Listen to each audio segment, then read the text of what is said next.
ভারতের communist party মার্ক্সবাদী Khowai মহকুমা কমিটির পক্ষ থেকে এই রক্তদান শিবিরের আয়োজন করেছি।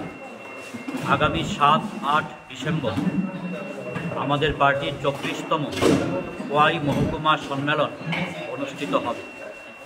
আপনারা জানেন যে প্রতি 3 বছর অন্তর অন্তর আমাদের পার্টির সম্মেলন অনুষ্ঠিত হয়।